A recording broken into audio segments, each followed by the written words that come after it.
സംസ്ഥാനത്ത് വോട്ടെടുപ്പ് കഴിഞ്ഞതിന് പിന്നാലെ ജനജീവിതം ദുസ്സഹമാക്കി വൈദ്യുതി പ്രതിസന്ധി രൂക്ഷമാകുന്നു. വോട്ടെടുപ്പിന് മുൻപ് പവർക്കെട്ടില്ലാത്ത 10 വർഷം എന്ന അവകാശവാദവുമായി എൽ.ഡി.എഫ് സർക്കാർ പരസ്യം നൽകിയിരുന്നെങ്കിലും വോട്ടുകൾ പെട്ടിയിലായതോടെ സംസ്ഥാനം അപ്രഖ്യാപിത ലോഡ് ഷെഡിങ്ങിന്റെ പിടിയിലായിരിക്കുകയാണ്. വേനല് കടുത്തതോടെ രാത്രികാലങ്ങളിൽ 15 മിനിറ്റ് മുതൽ അരമണിക്കൂർ വരെ നീളുന്ന വൈദ്യുതി നിയന്ത്രണം ജനങ്ങളെ കടുത്ത അമർഷത്തിലാക്കിയിട്ടുണ്ട്. കടുത്ത വേനല് ചൂടില് എ.സി. ഉൾപ്പെടെയുള്ള ഉപകരണങ്ങളുടെ ഉപയോഗം വർദ്ധിച്ചതോടെ സംസ്ഥാനത്തെ വൈദ്യുതി ഉപയോഗം സർവകാല റെക്കോർഡുകൾ ഭേദിച്ച് 117 ദശലക്ഷം യൂണിറ്റിന് മുകളിലെത്തിയിരിക്കുകയാണ്. പുറത്തുനിന്ന് ലഭിക്കേണ്ട വൈദ്യുതിയിൽ വൻ കുറവുണ്ടായതാണ് പെട്ടെന്നുള്ള പ്രതിസന്ധിക്ക് കാരണം. വടക്കേ ഇന്ത്യയിൽ ചൂട് വർദ്ധിച്ചതോടെ പവർ എക്സ്ചേഞ്ചുകളിൽ നിന്ന് വൈദ്യുതി ലഭ്യമല്ലാത്ത സാഹചര്യം നിലവിലുണ്ട്. മെയ് 26ഓടെ പുറത്തുനിന്ന് ലഭിക്കുന്ന വൈദ്യുതിയിൽ 600 മെഗാവാട്ടിന്റെ കുറവുണ്ടാകുമെന്നാണ് കണക്കുകൾ സൂചിപ്പിക്കുന്നത്. ഇടപാടുകളിലെ പാളിച്ചയും പ്രതിസന്ധിക്കാക്കം കൂട്ടി. ഡേ എഹെഡ് മാർക്കറ്റിംഗിലൂടെ 1500 മെഗാവാട്ട് വൈദ്യുതി കെ.എസ്.ഇ.ബി. ആവശ്യപ്പെട്ടെങ്കിലും വെറും 7 മെഗാവാട്ട് മാത്രമാണ് ലഭിച്ചത്.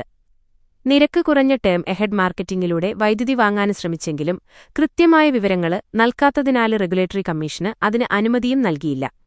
21 ലക്ഷത്തോളം സന്തുഷ്ടരായ ഉപഭോക്താക്കളും 2 ലക്ഷത്തോളം തിമിര ശസ്ത്രക്രിയകളും പൂർത്തിയാക്കിയ മലബാറിലെ ഏക കണ്ണാശുപത്രി Al Salama eye hospital, hospital road, Perinthalmanna. ഫലത്തില് വൈദ്യുതി ഉൽപ്പാദനവും ഉപയോഗവും തമ്മിലുള്ള അന്തരം വലിയ പ്രതിസന്ധിയായി മാറിയിരിക്കുന്നു.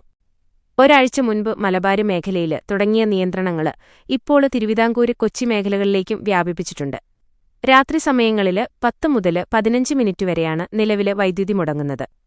രാത്രി 7 മുതൽ 11 വരെയുള്ള പീക്ക് സമയങ്ങളിലാണ് നിയന്ത്രണം ഏർപ്പെടുത്തുന്നത്. വരും ദിവസങ്ങളിൽ ചൂട് ഇതേപോലെ തുടരുകയാണെങ്കിൽ നിയന്ത്രണം 30 മിനിറ്റ് വരെ നീട്ടേണ്ടിവരുമെന്നാണ് സൂചന. ചൂട് അസഹനീയമായതോടെയാണ് വൈദ്യുതി ഉപയോഗം കുതിച്ചുയർന്നത്. ഇതോടെ വൈദ്യുതി പ്രതിസന്ധിയും രൂക്ഷമായി. ഈ മാസം 16 മുതൽ മറ്റ് സംസ്ഥാനങ്ങളിൽ നിന്ന് പവർ ബാങ്കിംഗ് വഴി വാങ്ങിയിരുന്ന വൈദ്യുതിയിൽ 200 മെഗാവാട്ടിന്റെ കുറവ് വന്നു. 20-ാം തീയതി മുതൽ വീണ്ടും 200 മെഗാവാട്ടിന്റെ കുറവുണ്ടായി. 26 മുതൽ 200 മെഗാവാട്ടിന്റെ കുറവ് കൂടി വരുന്നതോടെ മൊത്തം 600 മെഗാവാട്ടിന്റെ വൈദ്യുതി ദൗർലഭ്യമുണ്ടാകും. പുറത്തുനിന്ന് വൈദ്യുതി വാങ്ങാൻ ശ്രമിച്ചാൽ പവർ എക്സ്ചേഞ്ചിൽ വൈദ്യുതി കിട്ടാക്കിനിയായി. സംസ്ഥാനത്തെ വൈദ്യുതി ഉൽപ്പാദനത്തിന്റെയും ഉപയോഗത്തിന്റെയും കണക്കുകൾ തമ്മിൽ വലിയ അന്തരമുണ്ട്.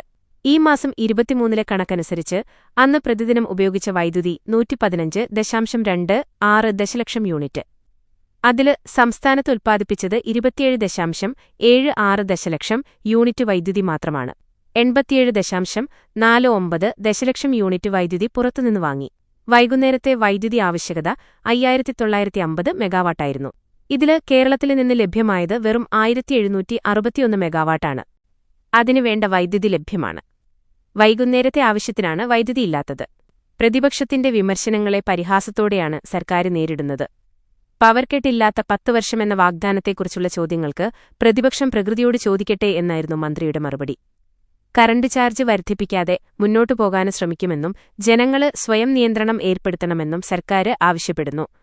ഉഷ്ണതരംഗ സാഹചര്യം വിലയിരുത്തുന്നതിനായി മുഖ്യമന്ത്രി വിളിച്ച ഉന്നതതല യോഗം ഇന്ന് ചേരുന്നുണ്ടെങ്കിലും അടിയന്തരമായ പരിഹാരമാർഗ്ഗങ്ങൾ കണ്ടെത്താനായില്ലെങ്കിൽ വരും ദിവസങ്ങളിൽ സംസ്ഥാനം കൂടുതൽ ഇരുട്ടിലേക്ക് നീങ്ങുമെന്ന് ഉറപ്പാണ്.